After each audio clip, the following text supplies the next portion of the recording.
Hi everyone and welcome back to Wino Wonders.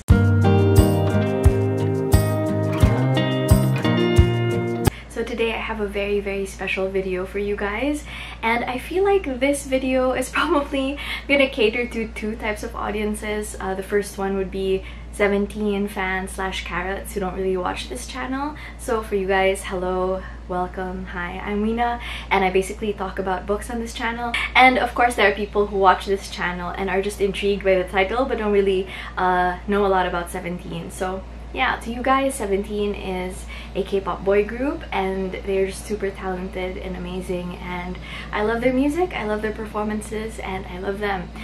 Today, actually, the day that this video is going up is Wonwoo's birthday. Wonwoo is part of the hip-hop unit and he's a rapper, but he also has like really sick vocals and he's a really good dancer. And I was kind of intrigued because I saw this Twitter thread of books that Wonwoo had recommended, and I feel like when it comes to celebrity book recommendations, I've already learned to kind of set my expectations, where I don't expect anything too literary because obviously they'll want to cater to like as wide an audience as possible, and I usually tend to expect things that are popular, and there are some popular books on that list. You know, stuff that's very accessible and stuff that people are already aware about. But the thing is that he had also talked about two books that I had never heard of before and which seemed very literary in their premises, and they just seemed like things that I would have picked up anyway, like even if I hadn't heard of them from Wonwoo. And because of that, I was just very intrigued, and yeah, and I decided to do this video. This format, I feel like, was sort of popularized on YouTube by Uncarly, who is someone that my friend Austere linked me to before. So Uncarly basically reads celebrities' favorite books, and then she kind of does a discussion portion toward the end of the video where she talks about how she found the book and what she thinks it says about that person. So yeah, this is something that I was very interested in doing on this channel, so super credits to Carly from Uncarly, and thanks to my friend Austere for introducing me to her channel. I feel like this is such a fun format and I'm so excited to talk about these books with you guys. So before I move on to the vlog portion, I'll just quickly introduce the books that I am going to be reading. So the two must-reads for me on this list were number one, The Miracles of the Namiya General Store by Keigo Higashino. So this book is so interesting because it's set in this small town and there's a general store, but instead of just dispensing goods, they also dispense advice. So people leave letters and people write them back. But then there's something mysterious sort of going on with the general store. So yeah, I'll leave it at that and I'll discuss things later on in the discussion portion of the video. But I have already read it at this point that I'm filming this intro, and oh, it's juicy. Second book that I really wanted to pick up from Wonwoo's recommendations was Seventh Day by Yu Hua. So Yu Hua is a Chinese author and this book was translated from the Chinese, and oh god, like the premise is just so sad. It follows a protagonist called Yang Fei through his first 7 days after death, and basically the story is him kind of reconciling the different parts of his life as he kind of leaves the human slash material world behind and goes on to his spiritual journey. And okay, I'm now currently about to finish this book, and yeah, it's something. This is not like a basic read, if that makes sense. It has so many facets to it. Like, it's very good with character development, and it's also very good with different political messages and exploring the landscape of politics and how it affects normal people, residents, you know, civilians, people just trying to live their best life basically. And yeah, so that's one. And Wonwoo also had a lot of Shakespeare on his list. So the thing is that I'm kind of conflicted about Shakespeare just because most of the things I've read from Shakespeare have been poems because I am a poetry major, and in high school we read Romeo and Juliet, and for my own reading I read The Merchant of Venice, which I didn't like very much, and Twelfth Night, which I loved. So my experience with Shakespeare is always a little bit hit and miss. On the list, it said that Wonwoo read the 4 great comedies and the 4 great tragedies. So of course, I don't have the time to read all 4, and that video will be super long because those would be a total of 8 books. So instead, I just went with 2. So I'm going to attempt to read Twelfth Night and Macbeth, but if all things fail, I will be picking Macbeth over Twelfth Night because I have read Twelfth Night before. So yeah, hopefully that is gonna be super fun, and hopefully I like Macbeth. When you guys commented on my July TBR video, everyone was like, I'm so excited for you to read Macbeth, and people were saying it was their favorite Shakespeare, so hopefully I will like it too. And now I'll give you guys the reading vlog portion of this video. I hope you enjoy.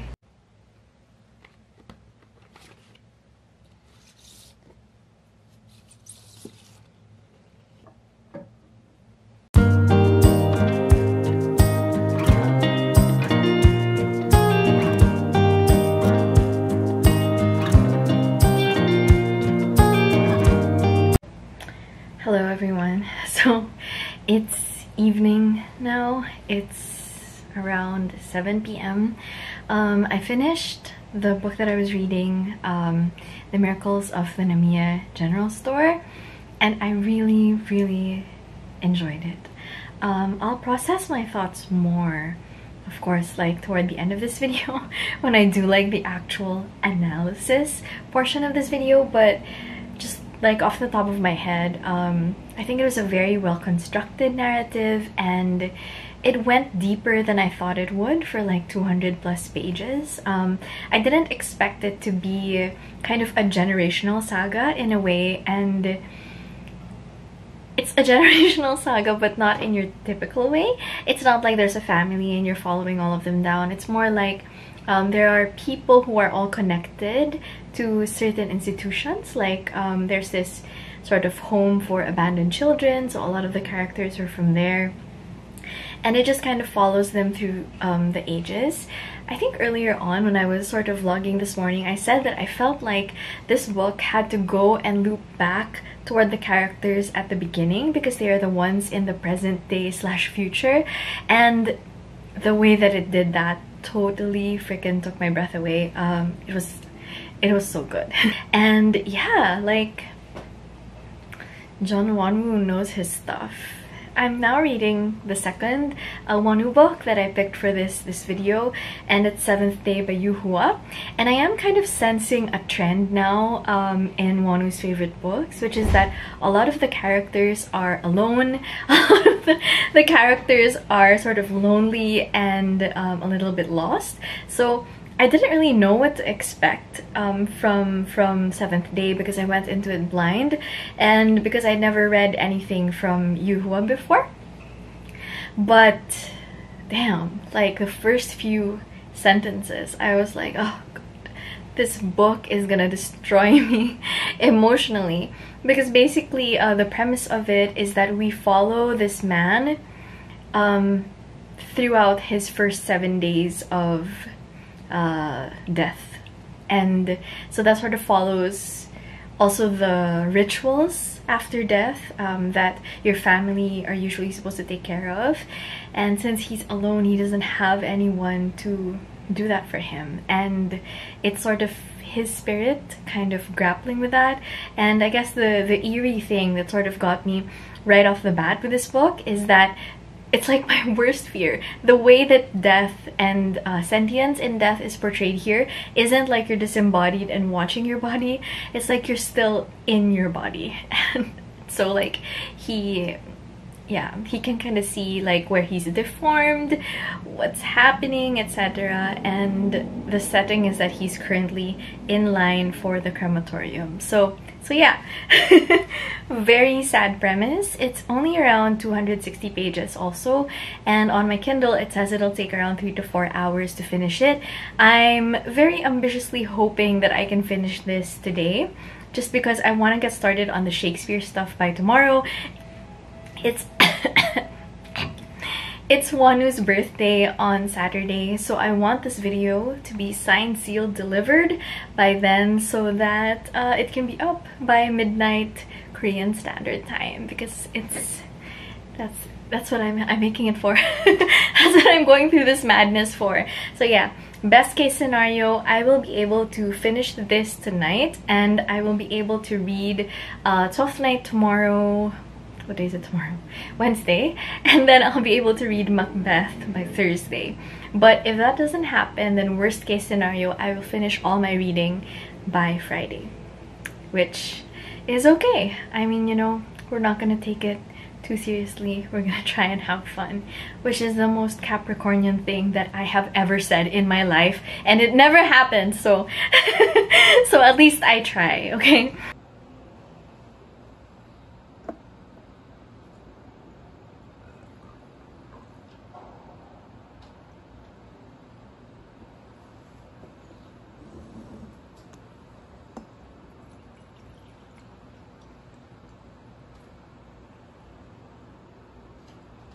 It's a different kind of fear. Now we're stuck in this waitlist, and the end is getting near. So I'm moving on. Yeah, I'm moving on. Hi everyone. Okay, so I have finished 3 of Wonwoo's favorite books. I wasn't able to get to the last Shakespeare, which was Twelfth Night, and I decided to kind of do away with that one just because I had already read it before.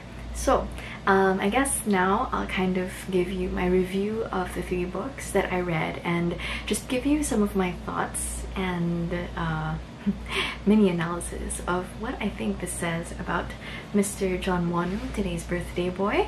So the first book that I read was The Miracles of the Namiya General Store by Keigo Higashino, and this book was so good. I feel like it was my favorite of the 3 that I read.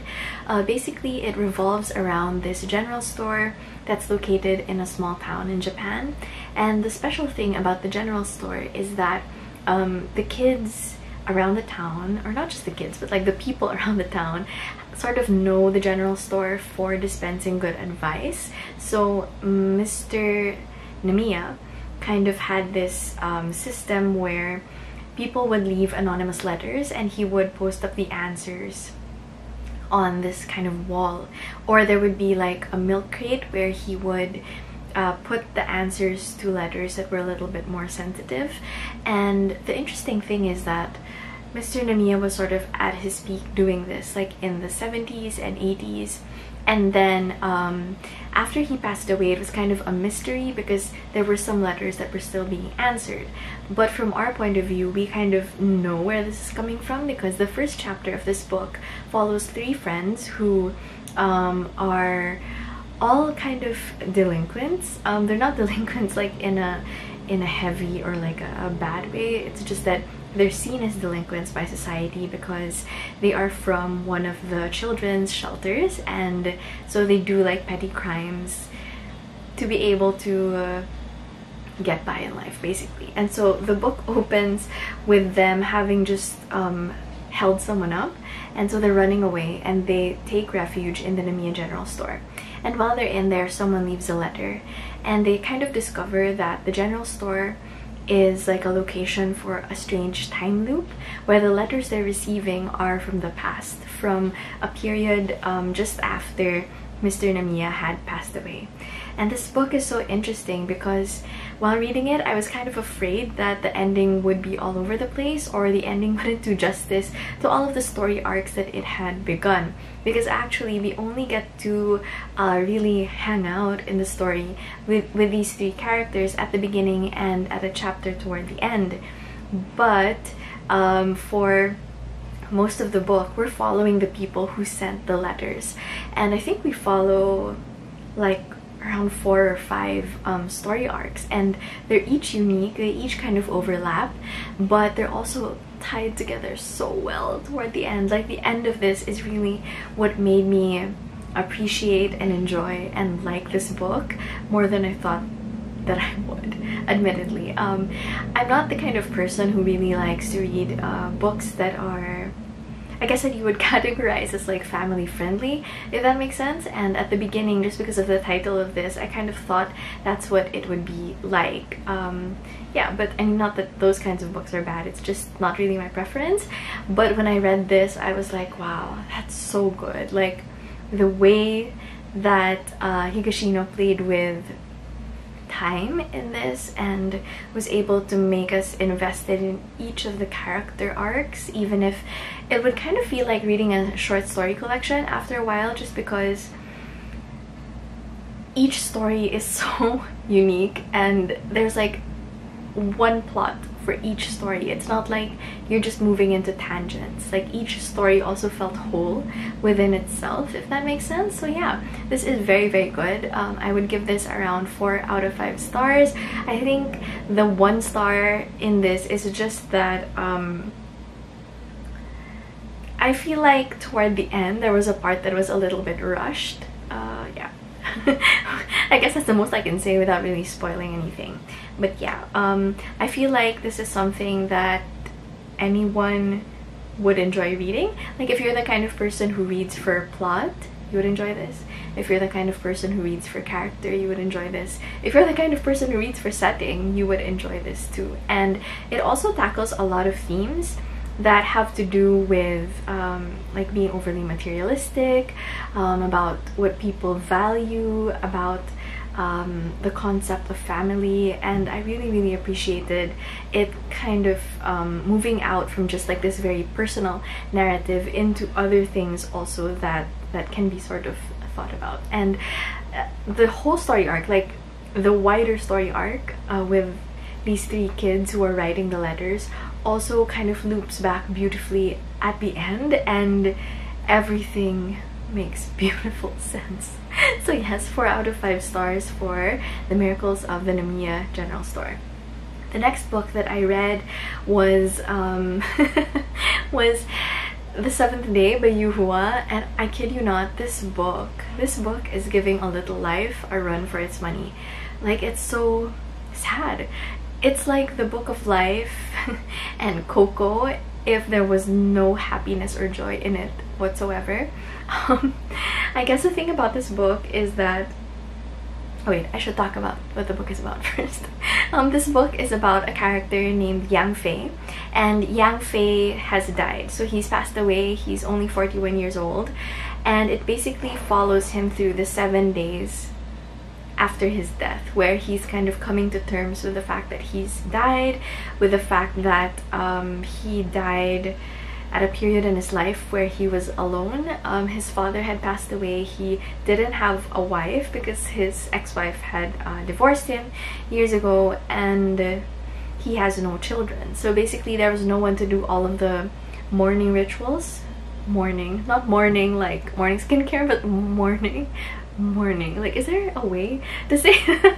But yeah, all of the mourning rituals for him, there was no one there to do it, so he kind of wore a black armband for himself. And oh god, like, that part just really broke my heart. Actually, most of this book really broke my heart. It's really heavy. And throughout the 7 days, he kind of ends up talking to people who've already passed away. He talks to other people, like other characters who are kind of linked to him by vicinity, or like people he's heard about, but not really people that he knew personally. And it's through those other people that he meets that the narrative of this kind of opens itself up to be able to accommodate conversations about other things happening in sort of the socio-political, socio-economical landscape of China. So they talk about like the high cost of living. There's a character in this who jumps off a building and kills herself because she wants an iPhone so bad, and her quality of life at the time like would not make it possible for her to own an iPhone. And it sounds so absurd like when I say it, but it was really written well, where it kind of makes you think about like, what are people doing with their lives, and what is it really that constitutes joy or fulfillment or satisfaction or a good life at the end of everything. My only criticism of this book, I will say I liked how this book was written. I think it was well written. I can't say exactly that I found it enjoyable, just because, oh god, like, it was so heavy. And I'm gonna say actually that I feel like this is a little bit sadder than A Little Life, because in A Little Life it is like super sad and like there's no redemption for anyone in that book. But what made that book kind of a bit more bearable, I think, is that the language was a little bit gentle, if that makes sense. There's something about the way that Hanya Yanagihara writes where there's like a certain gentleness to the way that she writes. But here, since it is a translation, and since East Asian literature does kind of tend to be a little bit more blunt and a little bit more simple in the way that things are described, it was just like someone like hitting you when you're down. So yeah, I think my criticism of it would be that certain things could be better spaced out. And another thing is, like, so many of the dead characters in this are people that died. Like, oh yeah, like he died 2 weeks ago, he died like a week ago. And for me it was just like, if that many people were dying in succession, like I feel like people would be worried. But that said, like, aside from like that pacing and yeah, and just my general thoughts of like, did it have to be that crazy intense all at once, I really enjoyed this book, and it was a really good, yeah, I really enjoyed this book. I think yeah, this was a really good book. It was well written. It was just super striking. I think that's the word for it. I feel like even if it's something that you don't necessarily enjoy because it doesn't give you a lot of very good feelings, I feel like it's something you also can't put down or stop reading because of how engaging the language is and how engaging Yu Hua's concept of what the afterlife might be like is. So yeah, I think that I would give this 3.5 out of 5 stars. And the last book that I read for the special Wonwoo video was Macbeth by Shakespeare. Okay, let's talk about Macbeth. Okay, I understand the hype now. Like, I completely understand why people are so enamored with this play. It's basically a play that follows Macbeth and his rise to power after the 3 weird sisters who are like the Fates. If you've seen Hercules, you kind of have an idea of what the Fates are like. And they basically tell him that he's going to become powerful and he's going to become the king of Scotland. And it follows his rise to power and particularly kind of dwells on his, like, the corruption of his mind as he starts to kill off people that were his friends, that were his like compatriots, because he wants to become more powerful. And he's actually the one who ends up killing the king before him with sort of the help and the plotting of Lady Macbeth, who is just that bitch. And yeah, this book is basically a meditation on that and like the true cost of power, the true cost of being successful, or like the person you were destined to be. And it's very interesting because as I was reading this, I was like, number one, yes, Shakespeare's language is incredible. I'm kind of sad that I had to read this at such a quick pace just because I really wanted to get it done in time for this video. But I think that I would like to reread this again and really dwell on some of his verses. Like, honestly, Shakespeare, I understand he is fully a playwright slash poet, because even in his plays, even when the plot is the focus, the dialogue and his like poetic lines, just so beautiful. And there are some lines here actually that I took a note of in my Kindle just because they're so beautiful. Okay, yeah, there was like a portion where they're talking about, hold on, there's a portion where they're kind of talking about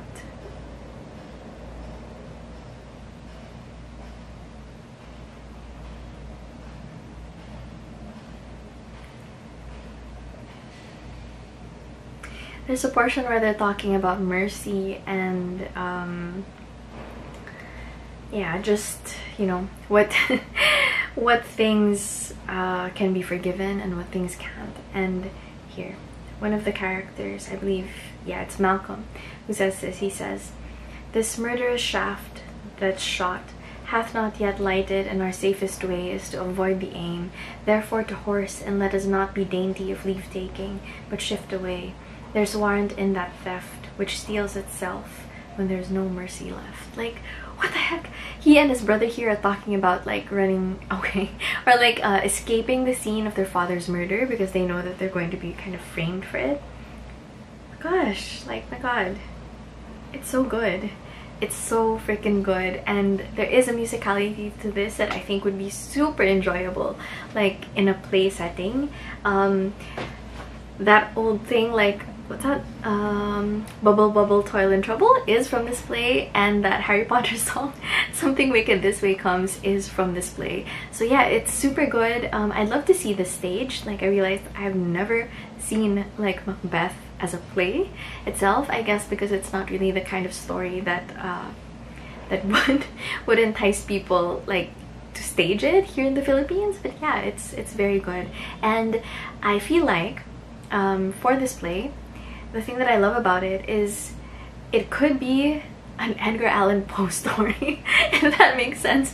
Like, it's a very Cask of Amontillado, very Telltale Heart, in the sense that you know, Macbeth becomes haunted by all of the comrades that he kills and all of their families that he kills, and so there is this kind of notion of feeling justified in your hatred and passion and malice, but also having that come back to haunt you when you're not able to master that. And it becomes kind of a cautionary tale as well in the corrupting power of power, if that makes sense, and the corrupting power of rage also, and how those things can take over your psyche or your like rationalness. Because at the beginning of this, Macbeth genuinely believes that he should be the king, or that, you know, he is a righteous person to become the king. So yeah, it's mind blown. It was really good. Although I will give it like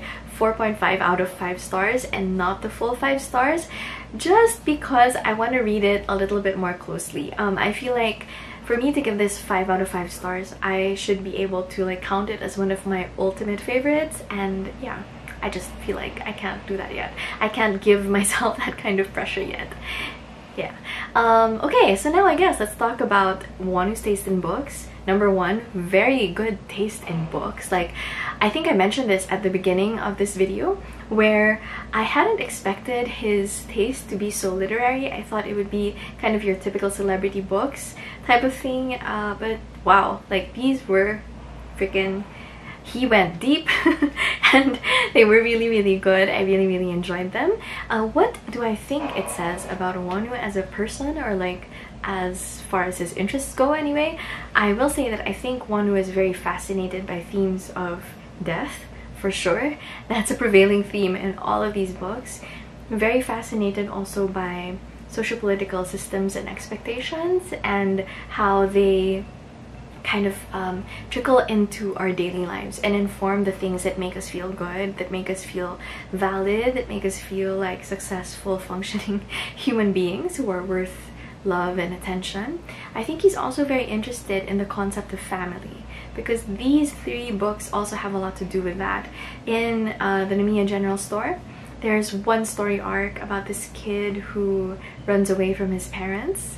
I'm not gonna say any more than that, but yeah, and he kind of questions what it means to be a family. Like, is it really so bad if your family is abusive to leave? Like, as opposed to like this honor idea, or like this idea of honor.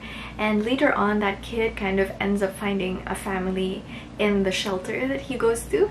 And so yeah, that was a very interesting juxtaposition. In the Yu Hua story, in 7th Day by Yu Hua, the main character actually has a very complicated sort of parenthood because his mother gave birth to him on a train, and she kind of passed out and he was left on the railroad tracks, and so his father that raised him was an adoptive father, and oh gosh, like it was just so good. So yeah. And obviously Macbeth has a lot of things about like family lineage, to whom should the power be passed down, things like that. So I would say that Wonwoo is very interested in that because that does recur through all of these books, and I feel like he's a kind of person who enjoys things that are a little bit darker and deeper, if that makes sense. Yeah. So that's it for this video. Thank you guys so much for watching. I hope that this was enjoyable no matter which faction of my audience you're from. Yeah, and I hope you'll stick around and let's talk about more books next time. Happy Wonwoo Day!